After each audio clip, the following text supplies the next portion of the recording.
اس کی تقریر میں جب تک 4 جھوٹ نہ آئے تو اس کو لگتا میں نے آج تقریر ہی نہیں کیا. آپ سمجھ گئے کس کے نام کی بات کر رہا ہوں میں؟ جرجیس. نوجوان سمجھ گئے, سن لیجئے اس کو. یا تو باقاعدہ کہا جا رہا ہے آواز بھائی اللہ ڈائریکٹ سنتا ہی نہیں. سنیے, یا تو باقاعدہ کہا جا رہا ہے کہ نہیں صاحب اللہ ڈائریکٹ سنتا ہی نہیں ہے, ان کے پاس جاؤ, ان سے کہو یہ دعائیں لے کر اوپر جاتے ہیں. میری سمجھ میں نہیں آتا کہ نماز بھی تو ایک دعا ہے, اس میں آپ نے کہا اہدنا الصراط المستقیم صراط الذین انعمت علیہم غیر المغضوب علیہم ولا الضالین, یہ دعا ڈائریکٹ کیسے چلی جاتی ہے؟ میری سمجھ میں نہیں آتی. وضو کے بعد کی دعا ڈائریکٹ کیسے چلی جاتی ہے؟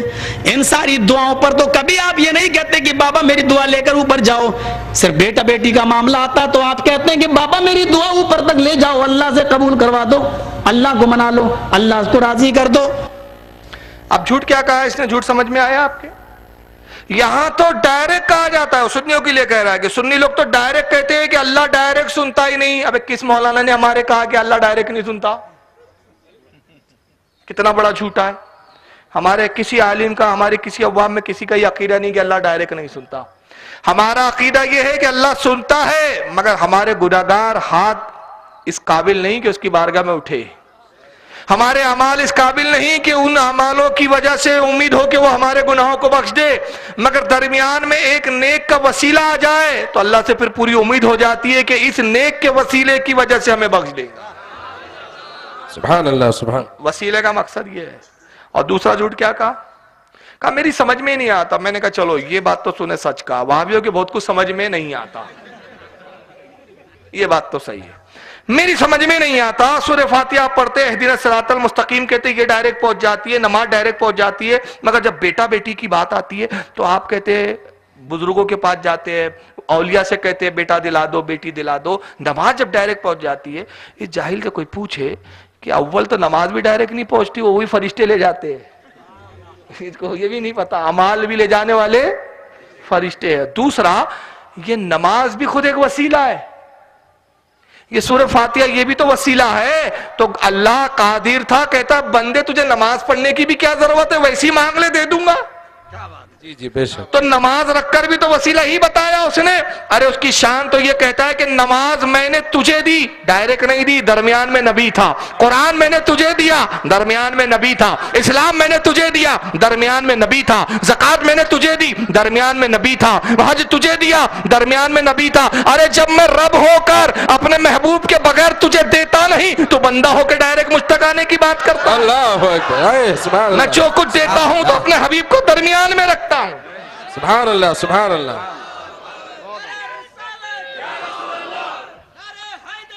یا علی, یا علی. مگر یہ ڈائریکٹ کی اولادیں ہیں تو ان کے ڈائریکٹ کا حال کیا بتاؤں؟ معذرت کے ساتھ کیونکہ جب انہوں نے ہمارے عقیدوں پر حملہ کیا تب ہمارا حق بھی ہے کہ ہم اس کا جواب پھر منہ توڑ دیں, ہے نا. وسیلے کے منکر ہے. ایک صاحب گئے جماعت میں 2 سال کے لیے, بدعمالیاں بھی بتا دی جائیں بھی, بتائیں گے انشاءاللہ. بالکل. 2 سال کے لیے جماعت میں نام لکھا دیا. اب 2 سال کے بعد آئے تو آتے سی بیگم نے خوشخبری سنائی, مبارک ہو میں ماں بننے والی ہوں. کہا رے بیگم بچہ کیسے ہو سکتا ہے, ہم تو گھر پہ ہی نہیں تھے. تو وہ بھی گھٹی ہوئی تھی نا, وہابیہ تھی, شوہر سے پیترے سے کہتے. کہا کیوں, اللہ ڈائریکٹ نہیں سنتا, اللہ ڈائریکٹ نہیں دیتا, قادر نہیں ہے اللہ ڈائریکٹ دے.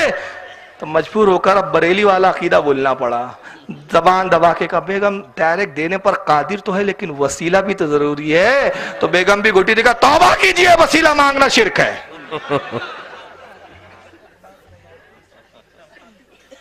یہ ہے وسیلوں کے منکروں کا حال, یہ ولیوں کے پاس نہیں جائیں گے. سمجھ رہے آپ؟ ایک صاحب اپنے بچوں کو زندگی پر ایک ہی چیز سکھاتے رہے, بیٹا دیکھو ایاک نعبد و ایاک نستعین. قرآن کی یہ آیت سناتے وہاں بھی, ایاک نعبد و ایاک نستعین, اے اللہ ہم تجھے ہی پوجے اور تجھے ہی سے مدد چاہے. اچھا آگے حالانکہ وسیلہ آیا, آگے اسی آیت میں آیا, اسی سورے میں آیا. کہاں آیا؟ اہدنا الصراط المستقیم, اے اللہ میں سیدھا راستہ چلا تو کس کا راستہ؟ صراط الذین انعمت علیہم، ان لوگوں کا راستہ جن پر انعام نازل کیا. تو جن پر انعام نازل کیا ان کا راستہ وسیلہ ہے یا نہیں؟ بے شک بے شک، سبحان اللہ. یہ راستے کے بغیر آپ اللہ تک نہیں پہنچ سکتے. وسیلہ آگے آیا مگر آگے نہیں پڑھے گا وہاں بھی، پہلے ہی پڑھے گا وہ. آگے تو جاؤں گا ہی نہیں بولتا.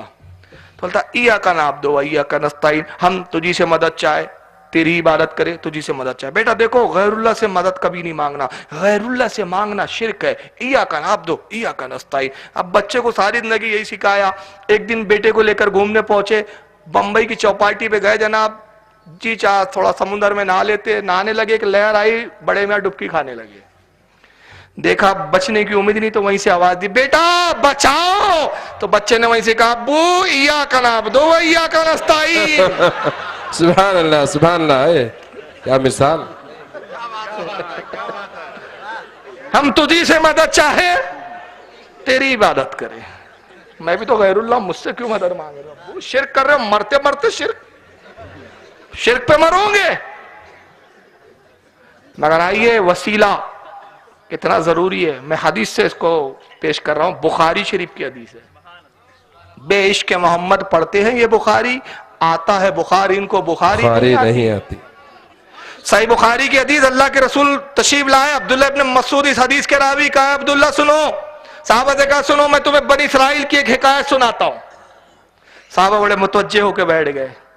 اور اس روایت کو دیگر محدثین نے بھی لکھا. بخاری میں تو صرف حکایت آتی ہے شروع میں، لیکن دیگر محدثین نے جو لکھا اس میں ایک جملے کا اضافہ کیا کہ سرکار نے عبداللہ سے کہا عبداللہ ابن مسعود لکھ، میں جو کچھ کہہ رہا ہوں اس کو لکھ لے. لکھایا اس لیے گیا بتا رہے کہ میں کتنی اہم بات بولنے والا ہوں، تاکہ لکھ لے کہ بھول نہ جانا. عبداللہ ابن مسعود کہتے قلم دوات لے کے میں بیٹھ گیا. آقا نے کہا بنی اسرائیل میں ایک ڈاکو تھا، 99 لوگوں کے قتل کیے اس نے، 99 لوگوں کو مارا، ہزاروں ڈاکے ڈالے، سینکڑوں لوگوں کو ستایا، پریشان کیا. ایک دن خیال آیا کہ یہ کوئی زندگی ہے، سب کو مار رہے کاٹ رہے، اللہ کی بارگاہ میں اب توبہ کر لینی چاہیے. پھر خیال آیا کہ میں تو اتنا گناہ گار ہوں، اللہ میری توبہ کیوں کر قبول کریں گا.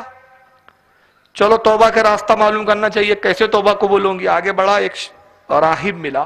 راہب کہتے ہیں یہودیوں کے عالم کو، اور پادری کہتے ہیں عیسائیوں کے عالم کو. راہب کے قریب گیا، کہا کہ راہب صاحب سنیے. السلام علیکم. وعلیکم السلام. کہا دیکھیے 99 آدمیوں کا میں قاتل ہوں، بہت ظلم کیے، بڑے ڈاکے ڈالے، چوری کی، کیا میری شفاعت کی کوئی امید ہے، میری بخشش کی کوئی امید ہے؟ اب وہ راہب وہاں بھی تھا، ڈائریکٹ والا تھا. ادھر سر سے پیر تک دیکھا، کہا ہوش کی دوا کر پاگل انسان، 99 لوگوں کو مار دیا اور اب بھی سوچتا ہے تجھے بخش دیا جائے گا، تیری بخشش نہیں ہے. ایسے کہا جب میری بخشش ہی نہیں تو تجھے کیوں چھوڑوں. تلوار نکالا، اسی کو مار دیا. 100 کی سینچری پوری ہو گئی. جب بخشنا ہی نہیں ہے، میری نجاتی نہیں ہونا ہے، تو زندہ رہ کے کیا کر رہا ہے میرے سامنے. ہو گیا سینچری پوری. بخاری کی حدیث ہے. پھر آقا فرماتے کہ وہ اپنے کاموں میں مشغول ہو گیا، وہی گناہوں کے. کچھ دن بعد پھر خیال آیا کہ نہیں توبہ کرنی چاہیے. پھر نکلا، پھر ایک راہب سے ملاقات ہوئی. اب اس بار جو راہب ملا تھا وہ سنی تھا، اس زمانے کا سنی. کہا راہب صاحب سنیے، 100 آدمیوں کا قاتل ہوں، بہت ڈاکے ڈالے، بہت گناہ کیے، ایسا کوئی گناہ نہیں جو میں نے نہ کیا ہو، کیا میری نجات کی کوئی صورت ہے؟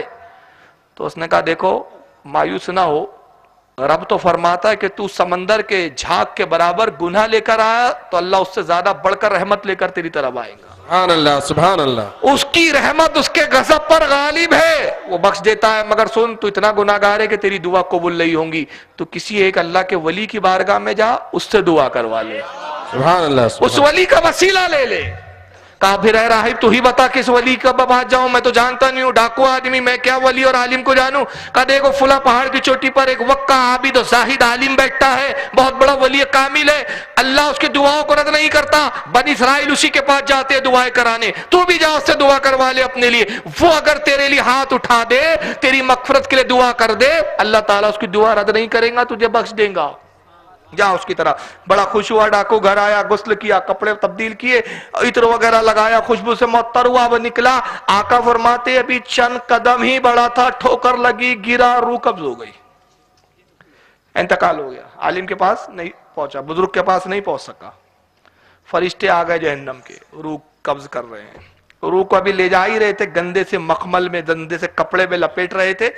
جنت کے بھی فرشتے آ کر ٹھہرو, روح ہمارے حوالے کرو. ہم خوشبو والا مخملی کپڑا لائے ہیں, اس میں روح کو لپیٹ کے لے جائیں گے. کہا تم کیوں آ گئے جنت کے فرشتوں؟ یہ تو 100 آدمیوں کا قاتل ہے, بدکار آدمی ہے, گناہگار ہے, اس لائق ہے کہ جہنم میں ڈالے. کہا نہیں, ہمیں حکم ہوا ہے کہ ہم اسے جنت کی طرف لے جائیں. انہوں نے کہا یہ کیسے ہو سکتا ہے, یہ تو بہت گناہگار ہے, اس کو جہنم میں جانا چاہیے. انہوں نے کہا نہیں, یہ جنت میں جائیں گا.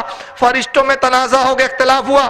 فرشتوں نے کہا چلو اللہ کی بارگاہ میں عرض کرتے ہیں, مقدمہ اللہ کی بارگاہ میں حاضر کرتے ہیں. فرشتے پہنچے, آقا نے فرمایا کہ دونوں فرشتوں نے اپنی بات رکھی. اللہ نے فرمایا جہنم کے فرشتوں تم کیوں گئے؟ کہا خالق کائنات تو جانتا ہے, علیم و خبیر ہے, تجھے معلوم ہے پروردگار 100 آدمیوں کا قاتل ہے, گناہگار ہے, جہنم کے لائق ہے. اچھا جنت کے فرشتوں تم کیوں گئے؟ پروردگار 100 آدمیوں کا قاتل ضرور ہے, یہ گناہگار ضرور ہے, مگر جا رہا تھا تیرے ولی کی بات, جا رہا تھا توبہ کی نیت سے, تائب ہو کے جا رہا تھا, اس لیے ہم نے سمجھا کہ اس کو جنت میں جانا چاہیے. اللہ نے فرمایا جاؤ, فیصلہ یہ ہے, دونوں فرشتوں تم زمین پر اترو, زمین کو ناپو, اگر اس کا جسم ولی کی بارگاہ سے قریب ہے, گھر سے دور ہے, تو اس کو بخش دو, جنت میں ڈال دو. اور اس کا جسم گھر سے دور نزدیک ہے اور ولی کی بارگاہ سے دور ہے, تو اس کو جہنم میں ڈال دو. آقا فرماتے ابھی تو چند قدم ہی گیا تھا, ولی کی بارگاہ سے تو بہت دور تھا, مگر اللہ نے اس کی نیت دیکھی تھی. اللہ نیتوں کو دیکھتا ہے. جب فرشتے زمین کی طرف آئے تو وہ خطہ زمین جو ولی اور اس کے درمیان میں تھا, اللہ نے اس خطہ زمین کو حکم دیا, اے زمین اپنی تنابوں کو سکڑ لے, اے زمین سکڑ جا, اپنے آپ کو چھوٹا کر لے, تاکہ اس کا جسم ولی کی بارگاہ سے میرے قریب ہو جائے اور مجھے بخشش کا بہانہ مل جائے. سبحان اللہ, سبحان اللہ. زمین کو ناپا گیا, ولی کی بارگاہ سے قریب تب بخش دیا گیا. مجھے بتائیے رسول اللہ یہ بنی اسرائیل کی حکایت بتا کے کیا بتانا چاہ رہے ہیں؟ اللہ کے رسول کی کوئی بات, کوئی کام بغیر حکمت کے ہوتا ہے؟ نہیں. ہاں, حدیث ختم ہو گئی یہاں. کیا رسول اللہ کو صرف قصہ گوئی مقصود تھا؟